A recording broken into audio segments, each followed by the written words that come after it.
नमस्कार। मैं समस्त देशवासियों को नववर्ष 2025 की हार्दिक शुभकामनाएं देता हूं। नववर्ष 2025 की यूके 24 सीरीज की आज पहली मुलाकात मेरी है लैंसडाउन विधायक महंत दिलीप रावत जी के साथ में। आप सिद्धबली धाम के महंत जी भी हैं, तो शुरुआत सिद्धबली धाम से ही हमने स्टार्ट किया 2025 का। मैं बातचीत करूंगा, सबसे पहले उनके राजनीतिक जीवन पे बातचीत कर लेंगे और उसके बाद जो उत्तराखंड में जो निकाय चुनाव हो रहे हैं उस पर भी हम लोग बातचीत करेंगे। 3 बार वो विधायक बने हैं, तीसरी बार लैंसडाउन की जनता ने उनको विधायक चुन करके भेजा है। किस तरह से रहा उनका राजनीतिक सफर, उनसे बातचीत कर लेंगे। विधायक जी, सबसे पहले तो आपको नव वर्ष 2025 की बहुत बहुत आपको नमस्कार और सभी क्षेत्रवासियों को, सभी श्रद्धालु जनों को सबको बहुत बहुत शुभकामनाएं नववर्ष। उत्तराखंड 24 सीरीज में विधायक जी आज नववर्ष 2025 का पहला इंटरव्यू करने का मुझे आपका मौका मिल रहा है और आपकी जो सक्सेस स्टोरी रही, क्योंकि 3 बार आप लगातार लैंसडाउन विधानसभा से विधायक चुने गए, किस तरह से रहा आपका राजनीतिक सफर और किस तरह से जनता का आपको सहयोग मिला? देखिए, मेरी राजनीतिक जो यात्रा है वो छात्र राजनीति से है और क्योंकि मैं 89-90 में छात्र महासंघ गढ़वाल का अध्यक्ष रहा हूँ और इसके साथ साथ मैं सहकारिता क्षेत्र में भी जुड़ा रहा और कई बार बैंक का, डीसीडीएफ का मैं डायरेक्टर भी रहा और इसी के साथ फिर मैं ब्लॉक प्रमुख रहा। 2008 में ब्लॉक प्रमुख रहा और उसके बाद भारतीय जनता पार्टी ने मुझे जनता के पास भेजा अपना टिकट देकर और जनता ने मुझे आशीर्वाद दिया और मैं लगातार तीसरी बार जो है विधायक हूँ। ये मेरी राजनीतिक यात्रा है। विधायक जी, आपके जो पिताजी हैं उनका भी एक बड़ा नाम रहा है और कई लोगों से मैं बातचीत करता हूं कि जब उस टाइम उत्तर प्रदेश का हिस्सा हुआ करता था, तो थोड़ा सा आप उनकी राजनीतिक जीवन का और सामाजिक जीवन पे भी हमारे दर्शकों को बताएं। देखिए, मेरा पारिवारिक पृष्ठभूमि ये है कि मेरे जो दादाजी थे वो बड़े आर्य समाज से बड़े प्रभावित थे और उन्होंने छुआछूत का आंदोलन बड़ी गति के साथ चलाया था उस जमाने में। आज से 70-80 साल पहले जब लोग छुआछूत के खिलाफ बोलना भी बड़ा कठिन था, बड़ा दुस्साहस माना जाता था और उसी का फलस्वरूप मेरे फादर जो हैं फिर राजनीति में आए। उसके बाद वो ब्लॉक प्रमुख रहे, जिला पंचायत रहे, 5 बार विधायक रहे। ये उनकी राह और माता जी भी मेरी 2-3 बार जो है जिला पंचायत सदस्य रही, बद्री केदार समिति की उपाध्यक्ष रही।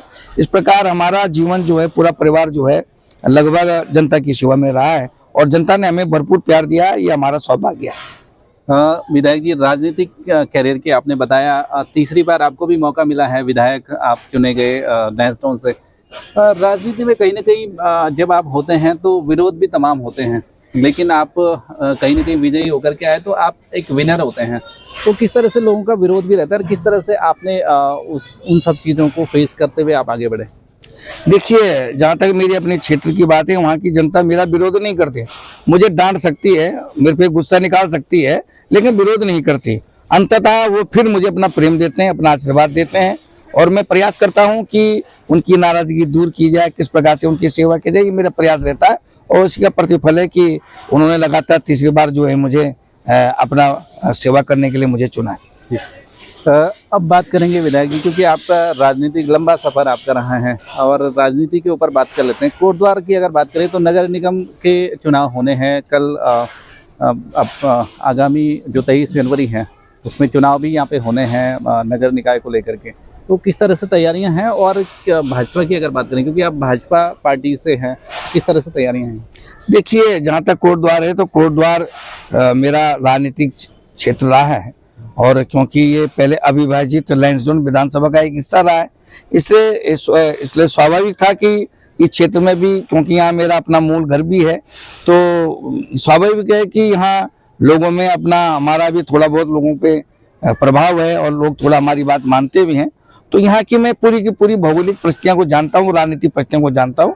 तो जहाँ तक मैंने अभी अनुमान लगाया है कि भारतीय जनता पार्टी का ये बड़ा प्लेटफॉर्म है और निश्चित रूप से यहाँ पर आपने देखा होगा विगत 2 विधानसभा में हमारे 2 विधायक यहाँ से चुने गए और लगभग 15 या 20 दिन पहले ही वो इस क्षेत्र में आए, लेकिन यहाँ के कार्यकर्ताओं ने, यहाँ के जो जनता ने भारतीय जनता पार्टी को आशीर्वाद दिया, वो दोनों विधायक यहाँ से चुनाव जीते। तो ये निश्चित है कि यहाँ भारतीय जनता पार्टी की सीट है और निश्चित रूप से नगर निगम में जैसे इस समय वर्तमान में समीकरण है क्योंकि नगर निगम का पिछला 5 साल का कार्यकाल जो है हमारे पूर्व मुख्यमंत्री सुरेंद्र सिंह नेगी की पत्नी ने यहाँ पे चुनाव जीता था और इसी आधार पे उन्होंने विकास की बात करती, लेकिन 5 साल तक उन्होंने कोई भी धरातल पे काम नहीं किया, बल्कि मैं समझता हूँ कि शायद वो क्षेत्र में भी नहीं गई। तो इसी का नुकसान आज कांग्रेस को उठाना पड़ रहा है और उसका प्रतिफल है कि आज हमारे जो कैंडिडेट हैं शैलेंद्र रावत जी, वो भारी बहुमत से जीत रहे हैं। विधायक जी, जाते जाते एक और सवाल मैं आपसे करूंगा। राजनीति में आप लगातार सक्रियता आपकी रहती है और संभवतः अगर हमारी सर्वे की बात की जाए तो सबसे ज़्यादा अपनी विधानसभा में मौजूद रहने का रिकॉर्ड भी आपका ही। और सबसे बड़ी बात है कि जो लोगों की पहुंच है, अभी भी मैं देख रहा था कुछ आपके क्षेत्रवासी आपके पास आए हुए थे पानी की समस्या को लेकर के, तो एक पहुँच जो होती है बहुत आसान होती है, जबकि जब आदमी विधायक बन जाता है तो कहीं ना कहीं एक रवैया भी बदल जाता है। तो किस तरह से आपने मेंटेन करा है और क्या मैसेज आप उत्तराखंड के तमाम जो राजनीतिक पृष्ठभूमि से आते हैं या राजनीति में आते हैं उनके लिए क्या रहेगा? देखिए, ये मुझे विरासत में मिला है, क्योंकि मेरे फादर भी लोग कहते थे कि बहुत ही सुलभ और सरल व्यक्ति थे और वही मेरे पिताजी का आशीर्वाद रहा है। उन्होंने हमको यही सिखाया है कि हर एक व्यक्ति के पास, आदमी को, प्रत्येक व्यक्ति को जो आपको आपका जिनके लिए आप सेवा कर रहे हैं, उनको ये लगना चाहिए कि आप तक उनकी पहुंच सीधी है। और मैं यही प्रयास करता हूं और यही प्रतिफल है कि आज प्रत्येक व्यक्ति, मुझे किसी मध्यस्थता की जरूरत नहीं पड़ती और कोई भी व्यक्ति जो है मुझसे संवाद कर सकता है, अपनी बात कह सकता है और मेरा प्रयास रहता है कि मैं उनकी पीड़ा का निवारण कर सकूं। तो यही कारण है कि आज वहाँ क्षेत्र में मैं कह रहा हूं कि मुझे लोग मुझसे मेरे खिलाफ नहीं होते, नाराज हो सकते हैं, गुस्सा दिखा सकते हैं, लेकिन खिलाफ नहीं होते, क्योंकि उनका सीधा संवाद मेरे साथ है और मेरा सीधा संवाद उनके साथ है। और यही कारण है कि मैं आज भी उन्होंने मुझे अपने सेवा के लिए मुझे चुना है। विधायक जी, 2025 में अगर बात की जाए तो अपने क्षेत्रवासियों को, खासतौर पे विधानसभा वासियों को, वैसे आपकी सक्रियता, जैसे मुझे लोग कहते हैं कि 3 विधानसभा में, रामनगर में भी आपकी सक्रियता रहती है, कोटद्वार में भी आपका घर है और लैंसडौन के तो आप विधायक हैं ही। किस तरह से अपने क्षेत्रवासियों की या विधानसभा वासियों को आप कुछ सौगात देने वाले हैं 2025 में? देखिए, अभी तो हमारा जल जीवन मिशन पे जोर है, क्योंकि मेरा क्षेत्र बहुत पहाड़ी क्षेत्र है और वहां पर अभी पानी की समस्या का निवारण हमने 70-80% कर दिया है। मेरा लक्ष्य है कि 100% गाँव में सड़क चले जाए, 100% गाँव में जो है पानी चले जाए। और इसी तरह हमने आज हॉस्पिटलों की वहाँ स्थिति सुधारी है। पहले वहाँ डॉक्टर नहीं थे, आज की तारीख में लगभग 70-80% जो हमारे PSC हैं उनमें डॉक्टर उपलब्ध हो गए हैं। और ऐसे ही मेरा भी है कि CSC नैनीडांडा, CSC रिखणीखाल में जो है हमारा एक्सरे की मशीन चले जाए। और नीचे कई बार मैं कह चुका हूं सरकार से भी, मुझे नाराजगी भी मुझे भी है व्यक्तिगत कि मेरे वहाँ एक्सरे मशीन उपलब्ध कराई है अपनी विधायक निधि से, लेकिन अभी तक वहाँ एक्सरे टेक्नीशियन उपलब्ध नहीं हुए। और मुझे आश्वस्त दिया है माननीय स्वास्थ्य मंत्री ने, लेकिन मैं देख रहा हूँ कि अगर नहीं करा तो फिर मुझे भी कोई कड़ा कदम उठाना पड़ेगा।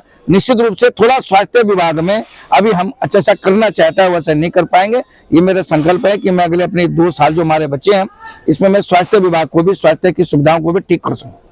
चलिए, बहुत बहुत धन्यवाद विधायक। Thank you. तो ये मेरे साथ में महंत दिलीप रावत जी हैं जो लैंसडौन के विधायक हैं और निश्चित तौर पे भाजपा पार्टी के साथ में लगातार वो रहते हैं और भाजपा से ही उनको चुना गया है, लेकिन सरकार के गलत फैसलों के खिलाफ भी कहीं ना कहीं वो बोलते हैं। ये उनका जो बेबाक अंदाज है ये पूरे उत्तराखंड में प्रसिद्ध है। उम्मीद की जाती है कि आने वाला जो 2025 का नववर्ष है उनके क्षेत्रवासियों के लिए एक सुखद हो और जिस तरह से उन्होंने योजनाएं वहाँ पे बताई जो वो करने वाले हैं वो धरातल पे उतरें।